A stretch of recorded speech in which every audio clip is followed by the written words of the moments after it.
इतिहास साक्षी है कि भारत के जिस भी प्रधानमंत्री ने पाकिस्तान को सबक सिखाया, अमेरिका ने नाराज होकर उसे रास्ते से हटाने की कोशिश की। अगर यकीन ना हो तो कुछ एग्जाम्पल देख लीजिए। 1965 में लाल बहादुर शास्त्री ने जय जवान का नारा लगाया और भारतीय सेना लाहौर तक घुस गई थी।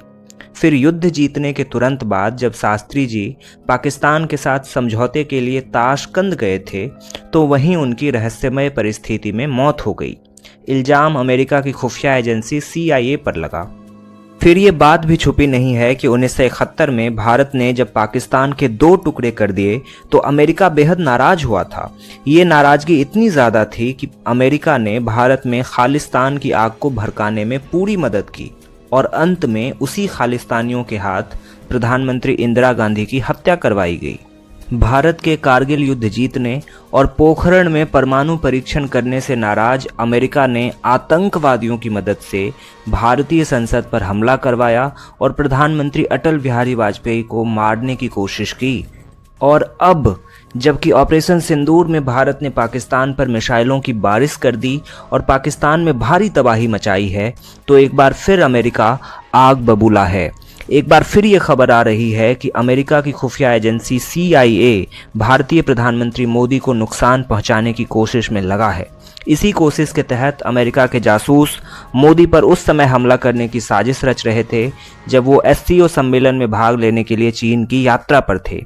ये तो गनीमत रही कि समय रहते रूस की खुफिया एजेंसी KGB को साजिश की भनक लग गई और फिर पुतिन ने बिना पूर्व निर्धारित कार्यक्रम के मोदी जी को 1 घंटे तक अपने पास रोके रखा। इस तरह अमेरिका की साजिश नाकाम हुई। मोदी जी ने इशारों में चीन से लौटने पर इस बात का जिक्र भी। चीन की यात्रा करके वापस लौटा हूं। आप गया था इसकी ताली बजा रहे हो, आया हूं इसकी ताली बजा रहे हो।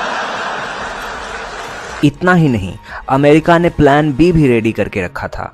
इसके लिए USA ने अपने senior army officer TA Jackson को ढाका भेजा, जहां वो भारतीय प्रधानमंत्री पर हमले की योजना बना रहा था।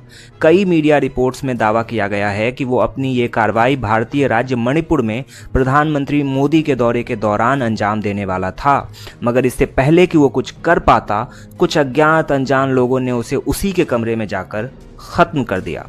तो दोस्तों, आपको क्या लगता है, क्या प्रधानमंत्री मोदी को अपनी सुरक्षा को चाक चौबंद करने की जरूरत है?